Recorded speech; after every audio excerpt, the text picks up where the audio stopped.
आज मैंने एक ऐसी शख्सियत का इंटरव्यू लिया जो जीवन से हार नहीं मान रहा है, जो आगे बढ़ने का जज्बा जिसके अंदर अब भी बना हुआ है।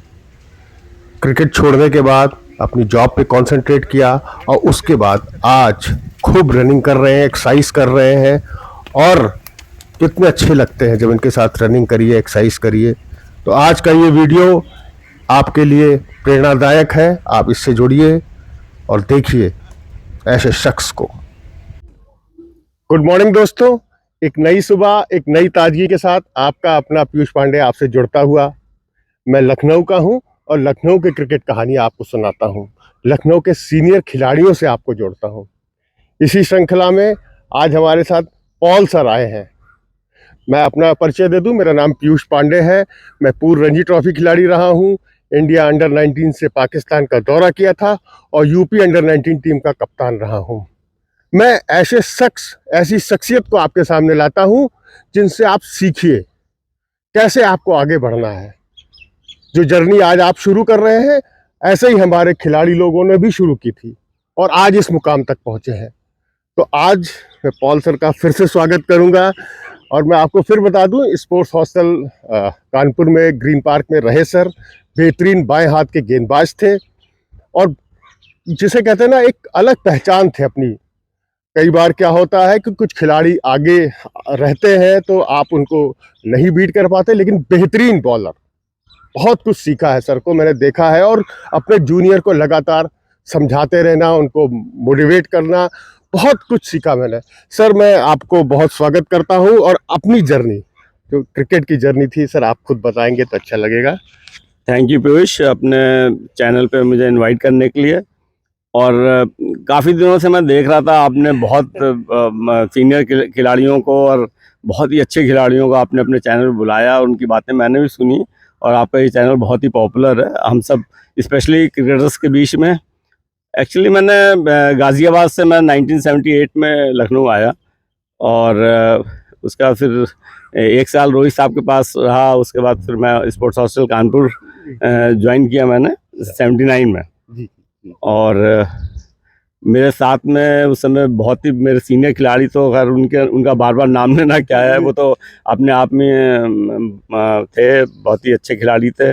और साथ में जो हमारे साथ में हमने लखनऊ से ज्वाइन किया था, हम आरपी सिंह, यूसुफ, कलीमुल्ला साहब थे। तो हम लोगों ने साथ में हॉस्टल ज्वाइन किया था, वो जर्नी भी देखी। और उसके बाद हॉस्टल से जो भी सीख पाए, गोयल साहब थे हमारे कोच, वहाँ यूनिवर्सिटी खेली। और उसके बाद यूनिवर्सिटी खेलने के बाद मैं लखनऊ आया और फॉर्चुनेट थे कि आते ही मुझे डिपार्टमेंट ऑफ टेलीकॉम में मुझे जॉब मिली। और मैंने उससे फिर उसकी सर्विसेज मैंने 20-22 साल वहाँ से मैं क्रिकेट खेला। और डिपार्टमेंट की टीम में काफ़ी हमारे साथ बहुत अच्छे लड़के भी थे। देश दीपक था, सिराज था, वो तो आपके क्लब पे ही थे, और फैयाज थे। तो हम लोगों ने क्रिकेट खेली और हम लोग टेलीकॉम जो कंबाइंड टीम होती थी, उस टीम में हम लोग मेंबर है, जो इंडियन टेलीकॉम की टीम थी। मैंने 1 साल इंडियन टेलीकॉम लीड भी किया। क्या बात। तो इस तरह जर्नी चलती रही। और मैं अपने खास तौर से मैं अपने जिस क्लब को मैंने ज्वाइन किया था, ज्योति क्रिकेट क्लब, उनका भी मैं बहुत आभारी हूँ कि उन्होंने मुझे चांस दिया और मुझे खेलने को प्रेरित किया। और मैं काफ़ी साल तक उनके साथ जुड़ा रहा। देखिए, पॉल सर ने अपना क्रिकेट की जर्नी बताई। बहुत ही बेहतरीन बैट्समैन थे और बॉलर थे। मैंने भी बहुत से मैचेस में अगेंस्ट में खेला हूँ। सर आपने डिपार्टमेंट ज्वाइन किया, डिपार्टमेंट में भी आपने उसके बाद एमबीए किया और अपनी सीनियर पोस्ट पे गए। तो उस जर्नी के बारे में बताइए, क्योंकि बच्चे क्या है, ज्वाइन करने के बाद बहुत ढीले से हो जाते हैं, अपनी सर्विस को सीरियस नहीं लेते। तो वो एक बहुत इंपॉर्टेंट मैसेज आपकी तरफ से मिले। बहुत इंपॉर्टेंट क्वेश्चन है पीयूष। और मुझे लगता है कि खेल एक सर्टेन टाइम तक तो रहता है, आप अपने पीक तक जाते हैं, और उसके बाद फिर उसके बाद की लाइफ का क्या है, ये क्वेश्चन मार्क हमेशा हमारी लाइफ में रहता है कि हमने 10-15 साल क्रिकेट खेली और उसके बाद फिर अब क्या करना है। फिर हम वैसे ही ऑर्डिनरी सिटीजन्स की तरह बिहेव करने लगते हैं और वैसे ही रहने लगते हैं। और जर्नी उतनी अच्छी होती नहीं है मेरे हिसाब से, क्योंकि सिर्फ क्रिकेट खेला होता है और कुछ हमें आता भी नहीं है। तो उसके बाद मैंने फिर ये किया कि मैंने अपना पढ़ाई भी की और उसके साथ साथ में जो डिपार्टमेंटल एग्ज़ाम्स होते थे उनको भी पास किया। और पढ़ाई पे बहुत ध्यान दिया, क्योंकि चक्कर ये है कि आपने एक सर्टेन टाइम तक खेला तो, लेकिन उसको आगे कैसे प्रोग्रेस करना है, आगे क्या करना है, उसके लिए ज़रूरी है कैरियर कैसे बनाना है, उसके लिए ज़रूरी है आपको पढ़ाई करनी है। और डिपार्टमेंट में अगर आप नौकरी कर रहे हैं तो उसमें भी आपको एग्ज़ाम्स वगैरह पास करने हैं। तो मैं फॉर्चुनेट रहा कि मुझे चांस मिला और मैं उसमें काम करता रहा। देखिए, ये एक जो पॉल सर ने बताया, ये जर्नी, ये बहुत इम्पोर्टेंट मैसेज है। आप अपनी एजुकेशन पे ध्यान दीजिए, खेल के साथ साथ एजुकेशन आपकी अच्छी रहेगी, और जिस डिपार्टमेंट में आप जुड़े हैं उसमें पूरी जिम्मेदारी से अपनी नौकरी को निभाइए।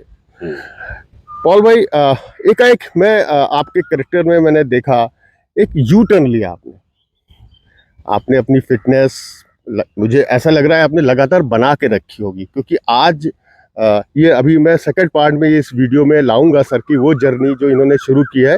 लेकिन एक मैं जानना चाहता हूं कि ये क्या फिटनेस आपने शुरू हमेशा मेंटेन रखी कि आफ्टर जो 50 के बाद आपने शुरू की? ये बहुत इंपॉर्टेंट मैसेज है खिलाड़ियों के लिए। एक्चुअली जब मैंने क्रिकेट ख़त्म किया और चूंकि डिपार्टमेंट में टेक्निकल साइड में थे तो काम भी बहुत रहता, प्रेशर रहता था, तो इतना टाइम नहीं मिलता था।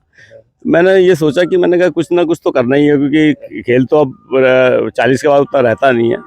फिर मैंने योगा और वॉक जैसे ऑर्डिनरी सब लोग करते हैं, योगा करते हैं 10,000 स्टेप्स जो है आप बोलते हो जिसको, वो वॉक करते हैं, योगा करते हैं, लेकिन वो कहीं ना मुझे उतना सेटिस्फेक्शन दे नहीं रहा था।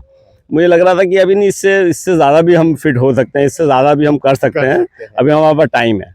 तो मैंने फिर रनिंग करने की सोची कि कैसे एक साहब को मैंने देखा एलडी स्टेडियम में दौड़ते हुए 4-5 चक्कर, तो ये मेरे लिए नया कॉन्सेप्ट था कि 40-50 साल का बंदा अगर दौड़ रहा है तो वो सबके लिए बड़ी अजीब सी बात लगती है कि अभी तो काफ़ी रनिंग क्लब्स भी आ गए हैं और रनिंग का वो भी आ गया है कि अब लोग दौड़ने लगे हैं। लेकिन उस समय उतना, आज से 12 साल 15 साल पहले ना, रनिंग का इतना लोगों को पता नहीं था कि मैच्योर्ड लोग भी दौड़ सकते हैं। जनरली आदमी 20-22 और 18 साल के बच्चों को आप दौड़ते हुए देखते हैं, लेकिन 50 साल के आदमी को आप दौड़ते हुए नहीं देखते हैं। तो वो एलडी स्टेडियम में शुरू हुआ। अगर आप मुझे टाइम दे तो मैं उसके बारे में बता सकता हूँ। अभी मैं उस पे जी सेकंड पार्ट में आता हूँ। अब मैं पॉल भाई का ये वीडियो चूंकि बड़ा हो रहा है, हम लोग यहीं एंड करेंगे। ऐसी शख्सियत को लाने का प्रयास है आपके सामने जिन्होंने बहुत कुछ किया है और बहुत कुछ आगे करेंगे। मैं सेकंड पार्ट में सर की वो स्टोरी लाऊंगा कि कैसे इन्होंने मेहनत की और 50-50 किलोमीटर रनिंग करते हैं, 100-100 किलोमीटर अपनी साइकिलिंग करते हैं, लेह लद्दाख जैसे उतनी ऊंचाई पर भी रनिंग की है। तो सेकंड पार्ट जरूर देखिएगा और जुड़िएगा। मैं इस वीडियो को ही एंड करता हूँ। Take care, bye bye.